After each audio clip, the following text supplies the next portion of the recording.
So tonight, we are going to solve the Shetland tea murders. I'm just here to tell you the rules. So there are some rules. So everyone who is at your table, you're going to be very good friends with, because that is your team. So you can either call yourselves your table number, you can give yourselves names. I know last year people gave themselves very creative names. Whatever you want to do, that's up to you. But your table is your team. One table will be winning. We're going to be going over, so first we're going to, I'm just doing the introduction, then we're going to have our murder mystery start. After that, we'll be coming back and we'll be going over the crime scene report. And then after that, we'll be having some mingling with the characters. Then you'll be picking who you think was the killer of Minnie Laurenson. So that's the theme of tonight, who killed Minnie Laurenson. At your seat, everyone should have a crime scene report and a competition form. The competition form is where you're going to write all of your notes, anything that the characters might tell you, anything that you might think will help you solve a murder. After that, you all should have one master competition form, and that's where you're going to put your answers of who killed Minnie Laurenson. Okay, so I think we're ready to start. Does anyone have any questions? We're good. Also, I'm sorry. I know there have been a couple of complaints about a slight gas smell in the ladies' room, but one of the pumps in there and it lets off that smell, but everything is fine. I apologize for the smell, but it's so now I present the Shetland tea murders.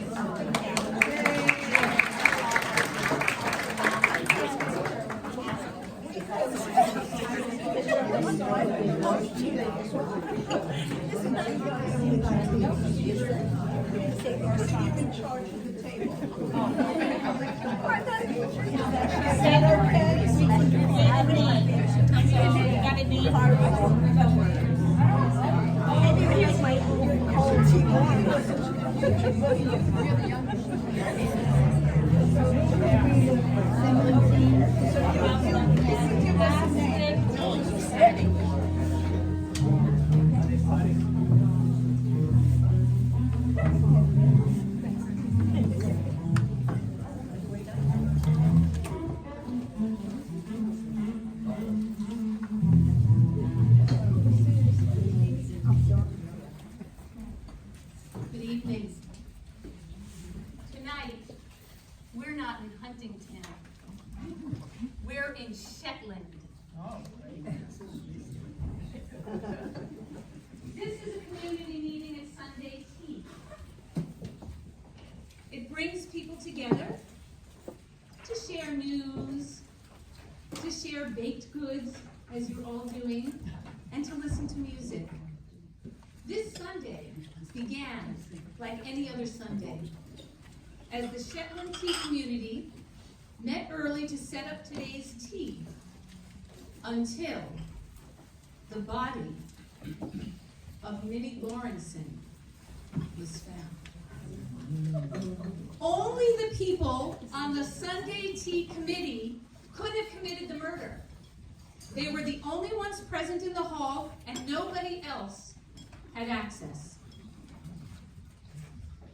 Detective Jimmy Perez has been called, but he is delayed by storms on the mainland. So, one of the suspects standing before you is a killer.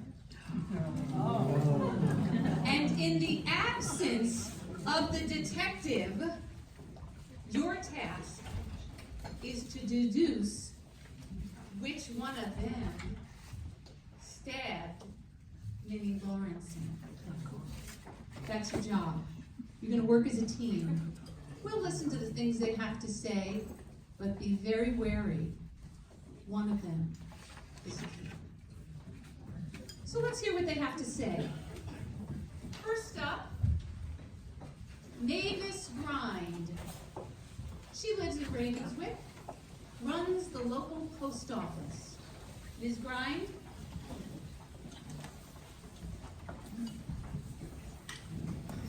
The Sunday teas aren't an old Shetland tradition. I don't remember them when I was a wee lassie, for example. Then, Sunday was for church. And maybe a family walk in the afternoon, if the weather was nice. My mother would make a fine lunch, of course, and clear it up afterwards, but somehow that didn't count as work. Things are very different now.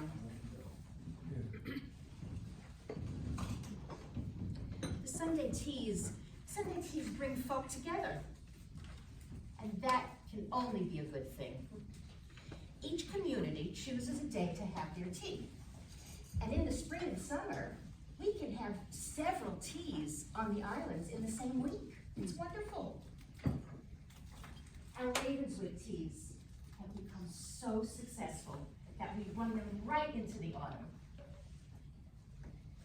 In the spring, we have a plant sale.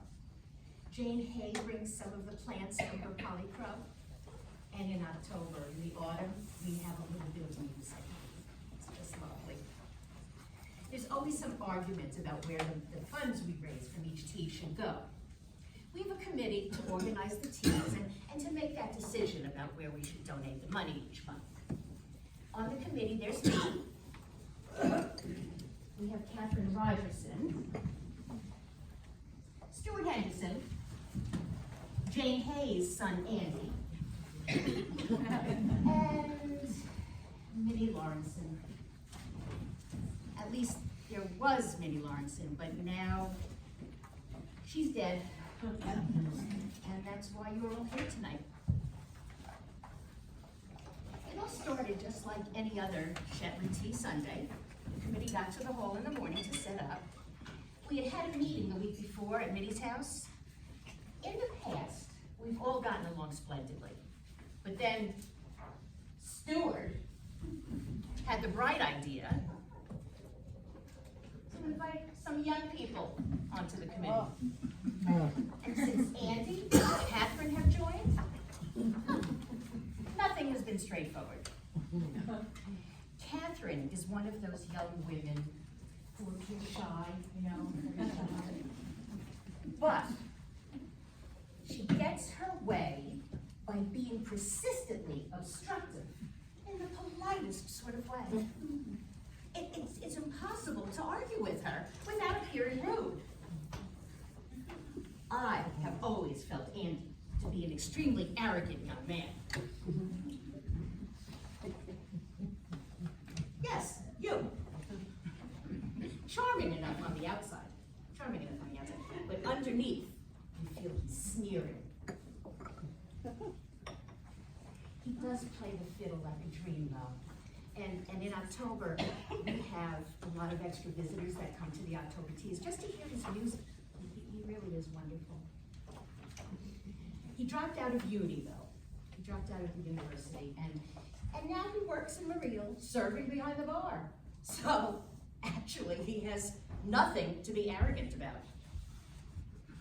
I run the post office and the community shop in Ravenswood. So I'm serving the public, just like he is.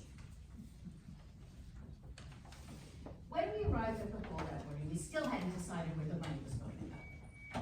Stuart didn't really care. He's got more money than he knows what to do with. As long as he can take a holiday in the sun every year and has enough cash to keep his wife in fancy designer clothes, he's happy enough. Honestly, I don't know why he joined the committee in the first place.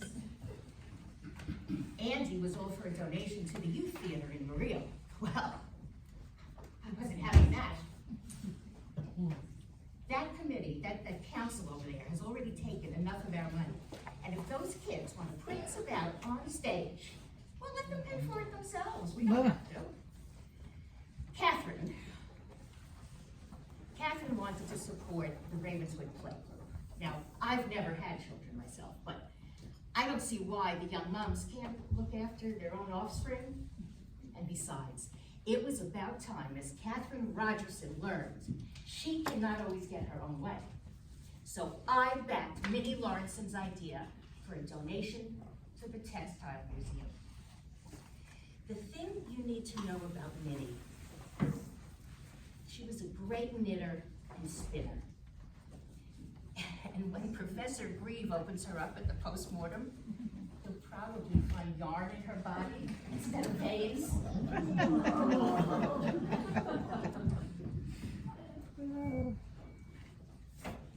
It was what she lived for. I learned to knit when I was a young girl. I can still make mittens and bonnets and even scarves, if I'm pressed. But Minnie was famous for her skill and for her knowledge of all the old patterns. So when we met in the hall this morning, I chatted to Stuart, and I got him on our side too. 3 of us backed Minnie's idea, and we had our majority. We were going to give the funds to the Textile Museum. Do I think one of the youngsters killed Minnie in a fit of pique because we outvoted her then? Of course not. But somebody killed her when we were laying out the cakes in the bannocks with her own scissors. And it must have been one of the committee members. Because we were the only ones in the hall that morning when she died.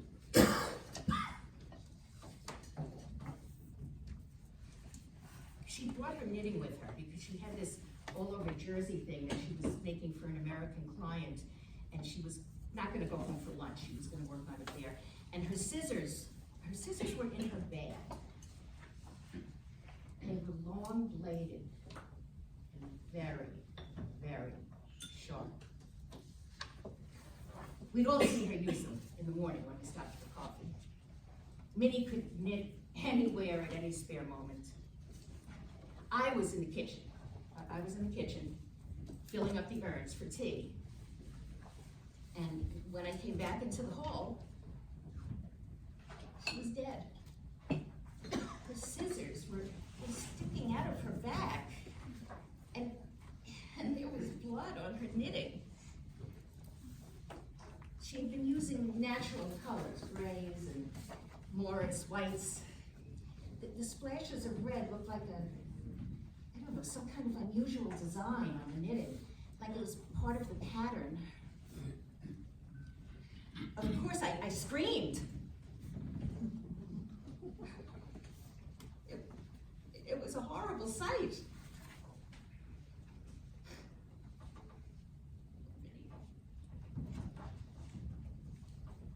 Thank you, Ms. Grimes. Next up is Andy Hay. Plays the fiddle. Works as a barman at the cultural center. Okay, ready?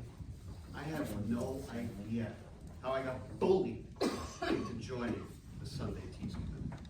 It was all my mother's fault. She's like, oh, now that you're back from college, you should commit yourself to the community.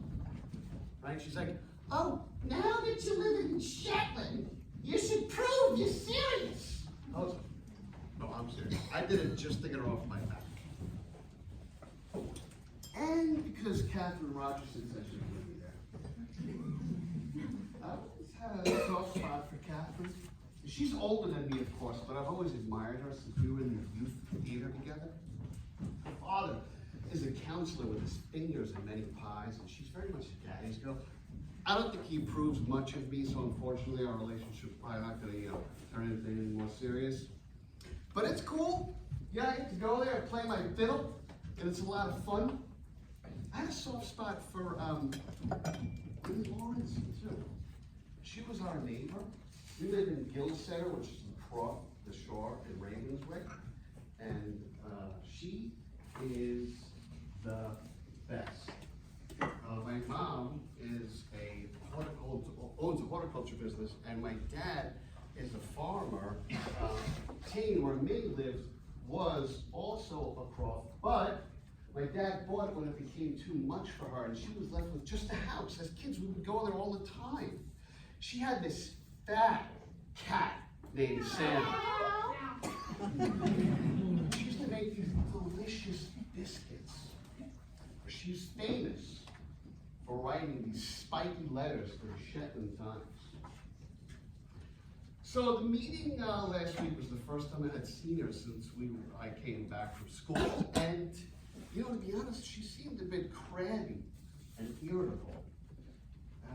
Sandy had died over the summer, so maybe that had something to do with it. Or maybe she was just still a bit lonely and old. I always thought that her and Mavis were like chummy, good pals. But there seemed to be a little tension between them leading up to the teas. Yeah, matter of fact, I heard them arguing in the kitchen. And Mavis said, "I'm not going to let you get away with this, Minnie Laurenson. I'll see you in your grave before I do." I mean, we had been arguing earlier about how to spend the money, but I doubt that was it. I always considered Mavis to be this, like, vicious, malicious gossip hound. She even spread rumors about me, that I was on drugs, and that was downright nasty.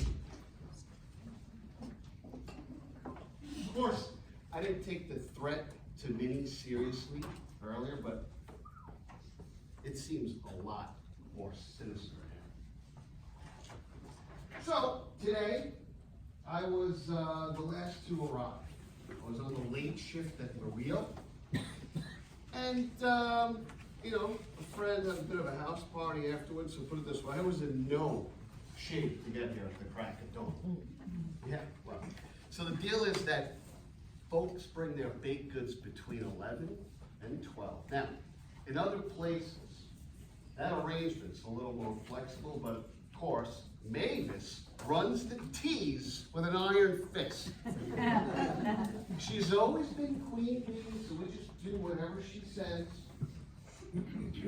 Rumor has it, there was once a man in her life, but I doubt it. I mean, who in the world would put up with her? So, yeah, got here around midday, just as the last kind of cookies and cakes were being brought out. I went into the kitchen, made a cup of coffee, and I brought it outside, drank my coffee. It was a beautiful day. The sun was out, it was a nice breeze. Smoked a cigarette. Oh, but please just don't tell my mom, she thinks I quit, so just kind of keep that on the deal. But I remember, on my way out, I bumped into Minnie. She was just about to have her lunch, and she was knitting.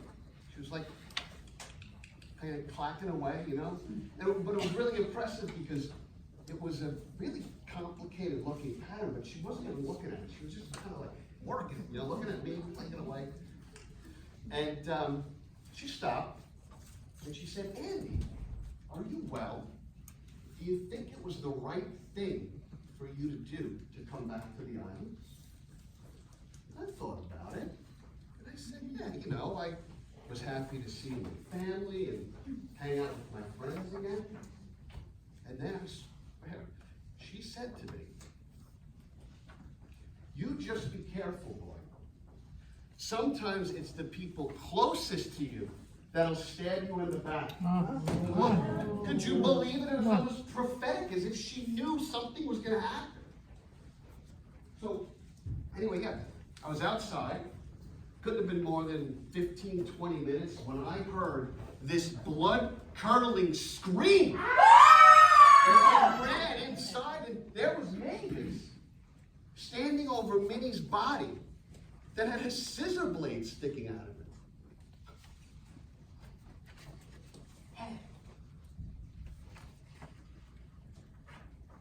So, like I said, I was outside.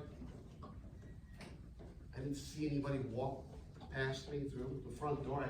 I might have dozed off for a minute, but I definitely would have woke up if somebody came by.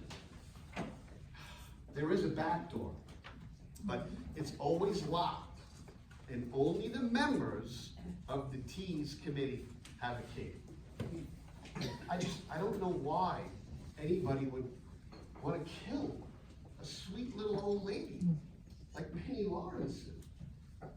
You know, I mean, she's a part of my childhood, and I feel like I've had to do a lot of growing up with her.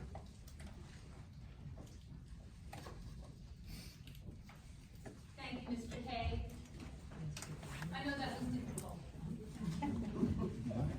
Next up, Mr. Stuart Henderson will read his report.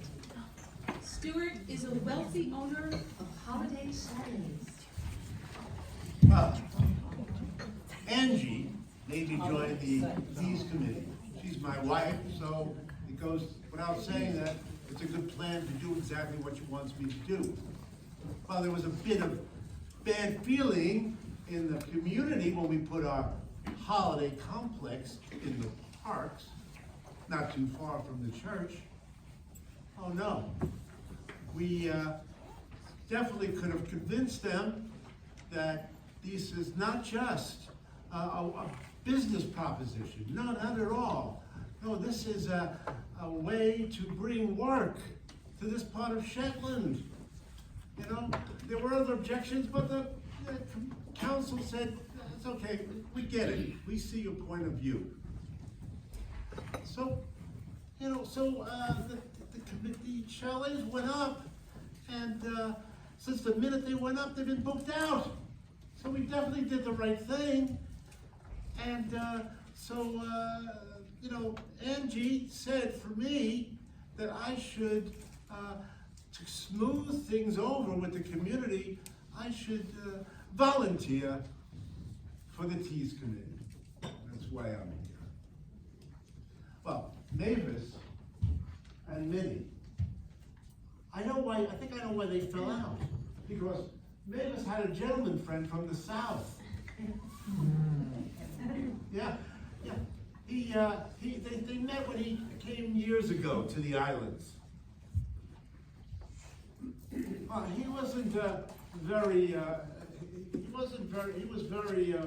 stingy, let's put it that way. He was too cheap to stay in the complex, so my neighbor has a B&B. He stays with her. Yeah. So Minnie and Mavis, this caused a rift somehow, because this gentleman friend who said he came to the islands to watch the birds, to study the birds, but there was, I think, one particular bird that he was using. Well, you should see, he's an elderly gentleman, you should see him hop and skip and jump, walk into the post office every morning, and then every evening, while Mavis is just closing for the day. Yes, well, he was, I think maybe Minnie may have seen them together. I think that was the issue. I think that Mavis does a good job of keeping her gentleman friends, you know, discreet. She's had a lot of discretion with that. But you can't hold secrets in Shetland. So, personally, I think that perhaps Minnie threatened to tell the chap's wife what was going on. Oh, no. I don't know. For me, I suggest that I feel that people can take pleasure where they want to take pleasure. You know, but Minnie is a hard woman, and she would have felt it was her duty to put an end to that affair. Well, I got to the hall around 10. Minnie and Mavis were there. Catherine Robertson came in shortly thereafter.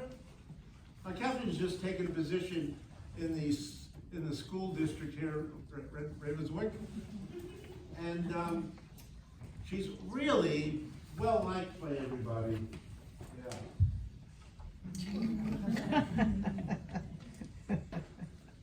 So I thought, why don't we get some younger people to join the Teas Committee? Catherine Rogerson, she lives with her parents in Lerwick, but she's been a big part of this community. So I was delighted when she decided to accept the position. When she decided to accept joining us in the Teas Committee. Well, Minnie is the school governor. And she didn't seem too enthusiastic about Catherine joining us, which I thought was a bit odd. It didn't strike me as, the way to go there. I mean, Minnie was perfectly prepared to have Andy Hay with his funny clothes and his druggy friends to join the committee. But, all Lily people have strange prejudices. I think that Minnie liked Andy because she's known him since he was a small boy. Whereas Catherine, well, she was considered an outsider.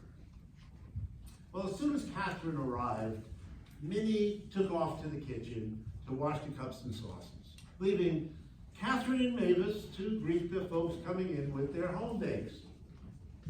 Well, under the stage are these cabinets, and I opened them up and pulled out the trestles. I started to put them together. If you put 4 of them together, you get a nice counter.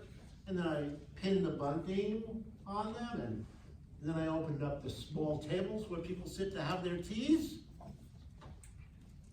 Mavis does table decorations, and she's very particular. But, by now we have the preparations down to a work of art. And of course, after all the hard work was done, I hit scribbles at NBA. Things just like that. That's usually him. I decided to go home for lunch. So I walked down the hall through the back door and into the kitchen. Minnie was still there. She was sitting in the corner, like all crunched up, and she didn't look right. I said to her, "Is there anything wrong, Minnie?" I think she got startled. I don't think she realized I was there until I'd spoken. And she said to me, "Sometimes it's really hard to make the right decisions. I'm struggling with my conscience, Stuart." Well, I didn't know what to do. I'm not a very religious person. So to me, Sundays was always just, being with your family and having a few beers. And now it's going to a Teas Committee with everybody. But I'm mumbling, and I said something, "I'm sure you'll make the right decision." Well, I don't know where Mavis was at this time. Minnie said she was going to have her lunch, and she went off to the hall with her knitting. And Catherine, I think, was gone already. I think she said she had to go to school to prepare something for the next day. Well, when I got back, all chaos had broken loose. Mavis called Jimmy Perez. He hadn't arrived yet, and Minnie Laurenson was dead. Minnie is the last of her generation here in Ravenswood. I'll miss her. Thank you, Mr. Henderson. Next up, and finally, is Catherine Rogerson. She's a new teacher at the Ravenswood School, and she lives with her parents. Catherine?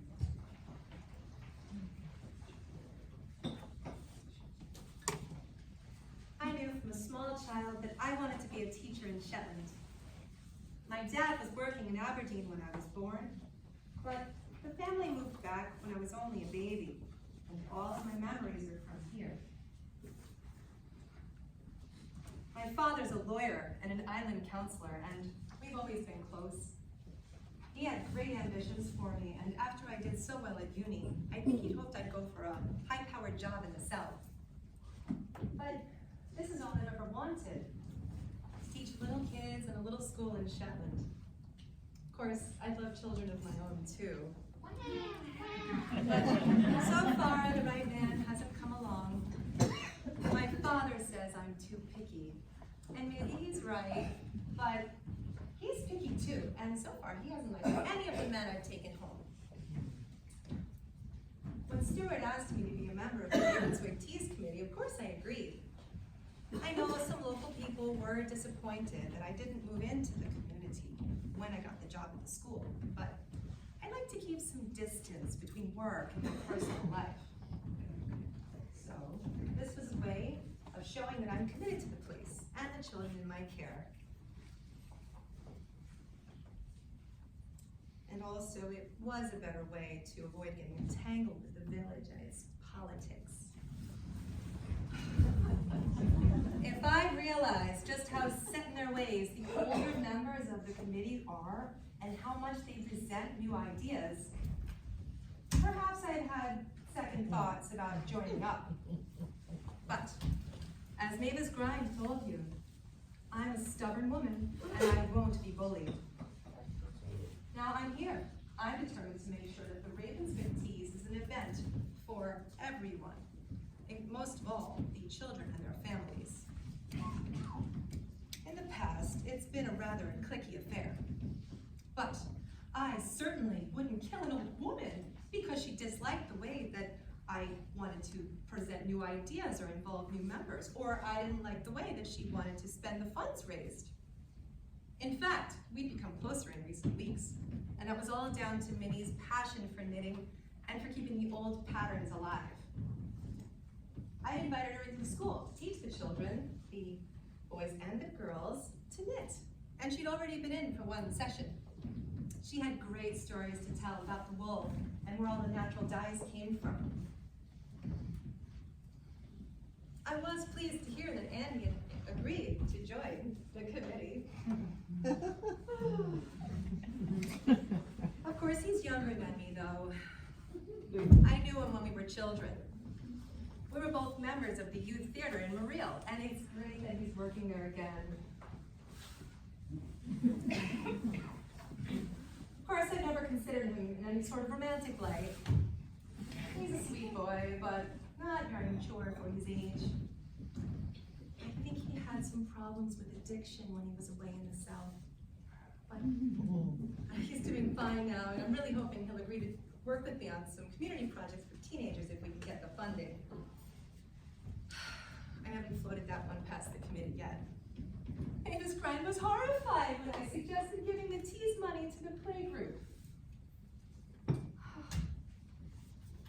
Oh, yes. Whatever she may say about a bunch of rowdy youths meeting up in her precious hole, I can't say. Even Minnie Laurenson would probably have been more open-minded.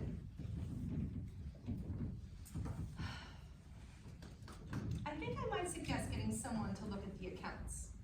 Mavis and Minnie have been joint signatories on the accounts for years, since the checks since the tea started. It's probably time that the books be audited. My father might agree to do it for them. I arrived at the hall about the same time as Stuart. I've known him since I was a girl. He and Angie have been friends with my parents for years, and he's like an unofficial uncle. People started arriving with their baked goods soon after, and I sorted it, putting the fresh cream cakes into the fridge and the bannock scones and biscuits onto plates and trays, covered in cling film to keep them fresh.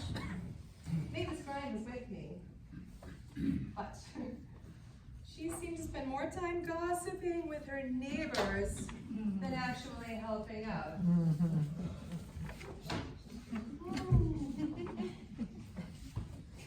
Minnie, she was in the kitchen most of the morning. She said the crockery would be dusty after being left in the cupboards for a couple of months. Whenever I went in, she seemed happy enough. A bit quiet, perhaps, but Minnie was never one for idle chat.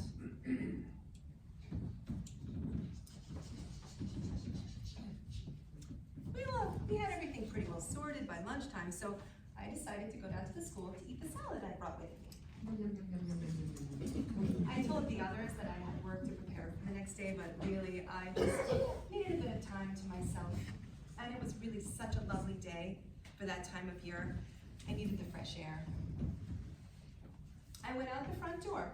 Andy Hay was drowsing in the sun outside the hall. I don't think he saw me. I didn't stay at the school long, and it was just after 1 o'clock when I got back. And that was when I heard a baby scream. It hardly sounded human at all. I rushed into the main hall, and there was Minnie, lying dead. Her knitting still on her lap. With the bunting and the balloons, it just looked very grotesque.